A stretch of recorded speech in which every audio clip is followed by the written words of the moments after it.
To wata magana ta fito bayan ɗaurin auren Adam A Zango, ko kuma a ce bayan sabon auren da Adam A Zango ya yi a wannan karan, wanda ya tattaki har ƙasar Nijar, wanda a lissafi aka ce wannan ɗaurin aure kamar yadda masu kallo suka sani shine ɗaurin aure na 7. To wannan magana ta fito, dama akwai masu bibiya da neman ƙwaƙwaf idan wani abu ya faru da wani fitaccen mutum, sai sun gano gaskiyar yadda abin ya kasance da abin da kuma ya sa aka yi wannan abin. Masu tone-tone da bankaɗe-bankaɗe na cikin masana'antar Kannywood ka iya kiransu 'yan jaridu ko ka kira su magulmata. Duk kowane suna ka ba su za ta iya kasancewa.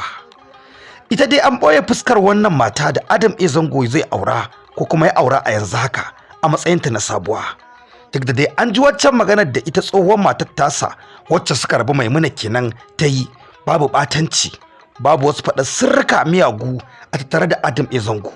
Amma ana cikin haka sai aka ganshi a ƙasar Nijar ya ɗaura aure da sabuwar amaryarsa, wanda a yanzu haka